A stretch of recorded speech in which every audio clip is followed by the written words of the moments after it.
प्रद्युमन जी। प्रद्युमन जी, आपका बहुत बहुत स्वागत है। जी धन्यवाद। प्रद्युमन जी, ये जो डेट बढ़ाई गई और अब तक क्या रिस्पॉन्स आया, जी इसके बारे में हमारे दर्शकों को ब्यौरा शेयर करें, अपना अनुभव शेयर करें।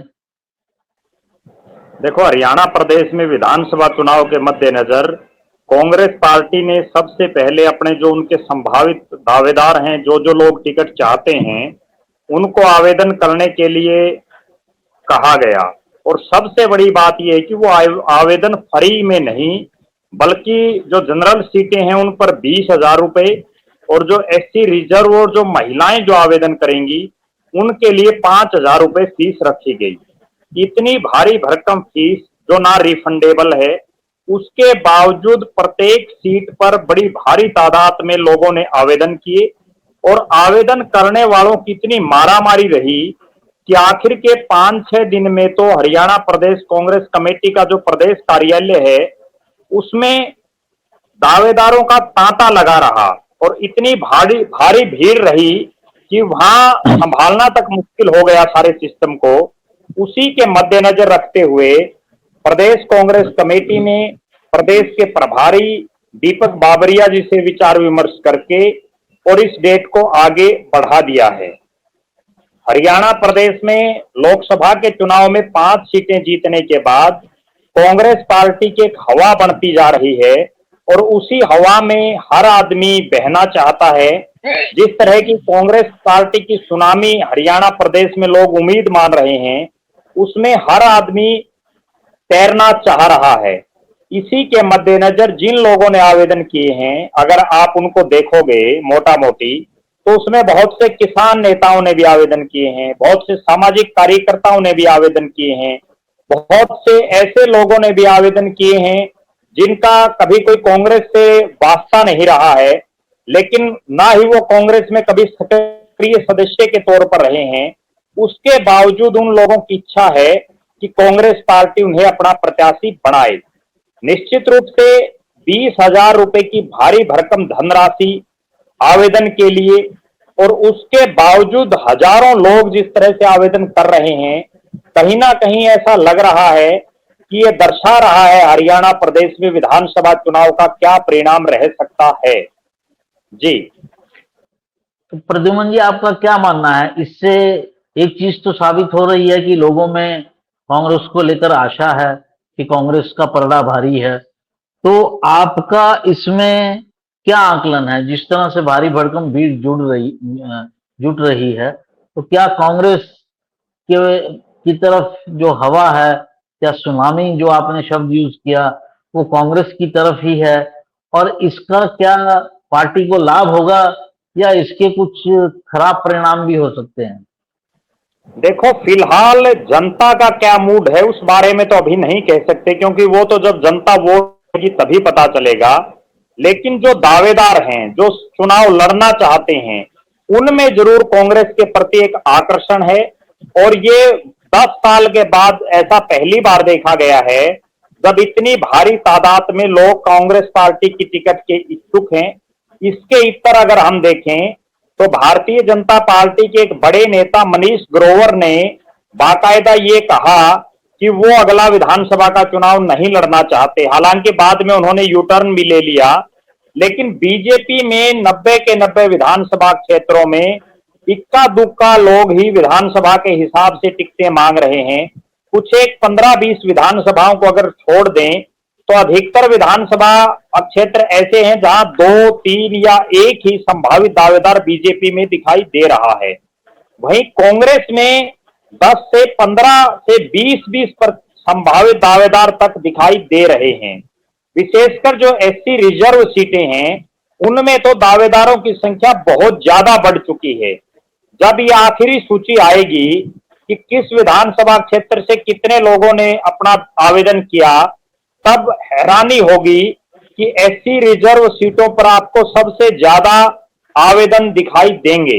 एक बहुत बड़ी बात जो मेरे पास जो सूचना है, कुछ एक नेता ऐसे भी हैं जिन्होंने एक विधानसभा के अलावा अलग 2 से 3 विधानसभा क्षेत्रों तक के लिए भी आवेदन किया है।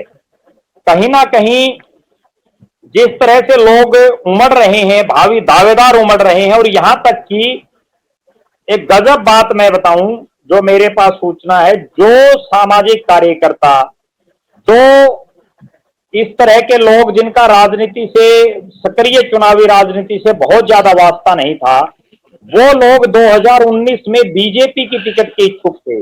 उन्होंने बीजेपी की टिकट के लिए आवेदन किया था, लेकिन अब उन्हीं लोगों ने बीजेपी को दरकिनार करते हुए कांग्रेस पार्टी की टिकट के लिए आवेदन किया है। तो ये कहीं ना कहीं ये दर्शा रहा है कि जो दावेदार हैं उनमें कांग्रेस पार्टी के लिए एक आकर्षण जरूर बढ़ा है।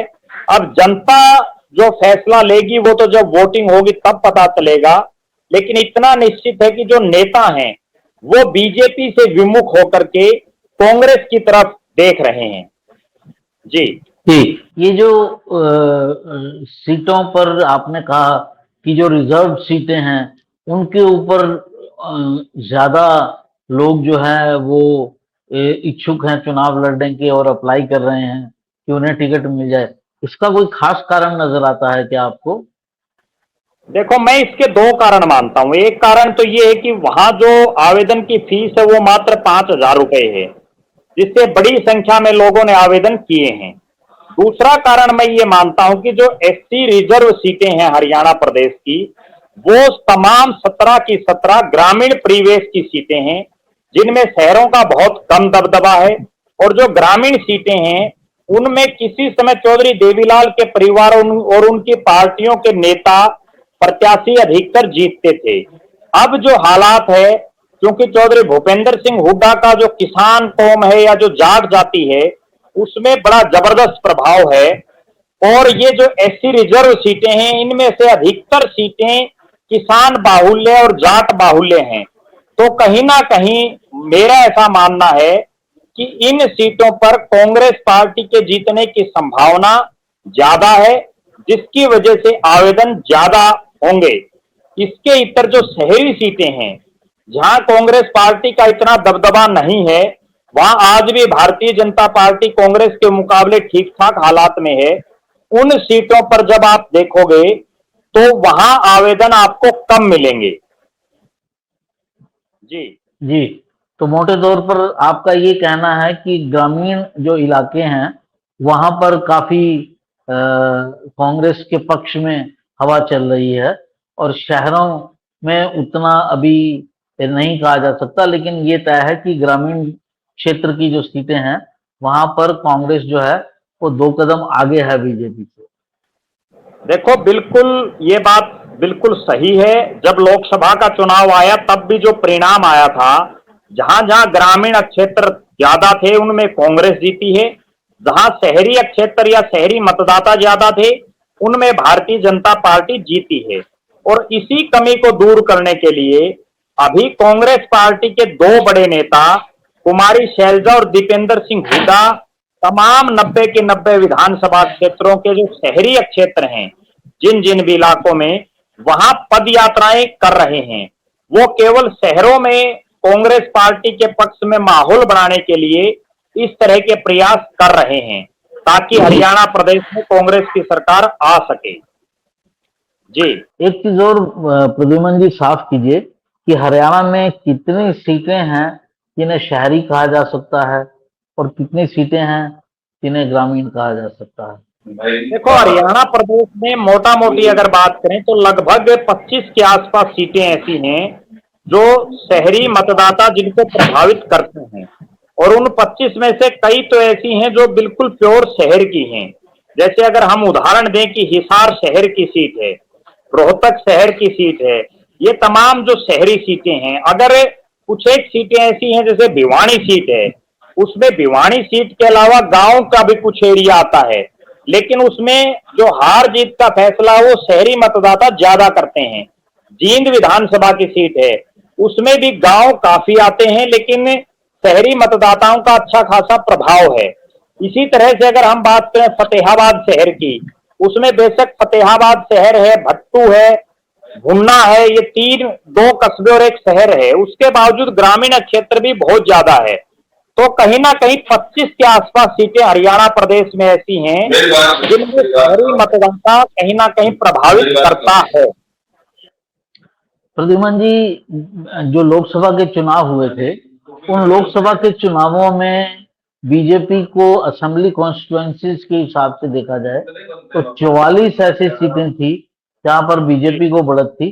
एक सीट कोसली की ऐसी थी जहां पर दो वोट पर से कांग्रेस आगे थी। तो लगभग 44-45 लगा लीजिए आप, एक सीट बराबर की मान लीजिए। तो ये बाकी जो 25 के अलावा ये जो 20 के लगभग सीटें थी वो ग्रामीण क्षेत्रों की थी। तो ये इसको कैसे आप एक्सप्लेन करेंगे? देखो, कई जगह क्या है कि जहां त्रिकोणीय मुकाबला हो जाता है वहां भारतीय जनता पार्टी जीतने के हालात में है।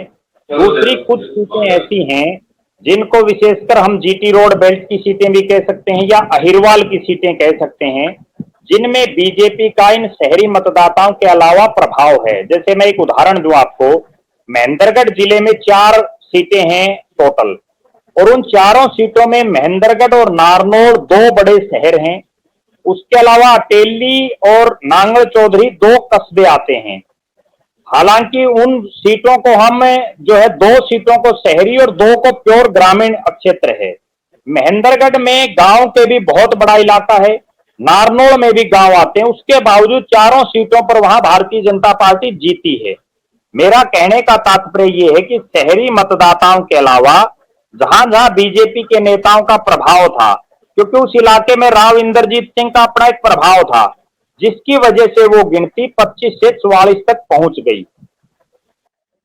जी, तो कुल जमा जो जो बीजेपी के प्रभाव के इलाके हैं, जैसे नॉर्थ हरियाणा या साउथ हरियाणा या फरीदाबाद, तो इनमें जो है ग्रामीण क्षेत्रों में भी बीजेपी का प्रभाव कहा जा सकता है, शहरी सीटों के अलावा।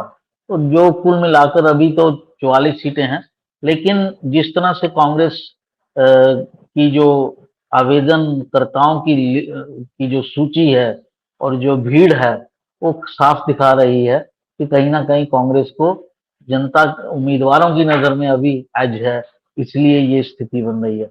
आपका बहुत बहुत धन्यवाद प्रद्युमन जी, आपने पूरी परिस्थिति को समझाया। अभी देखते हैं कि बीजेपी में ये प्रक्रिया कब से शुरू होती है। अभी तो बीजेपी की प्रक्रिया शुरू ही नहीं हुई है। फिर इस पर आकलन किया जाएगा कि दोनों में क्या क्या स्थिति बन रही है। आपका बहुत बहुत धन्यवाद। नमस्कार। जी, धन्यवाद।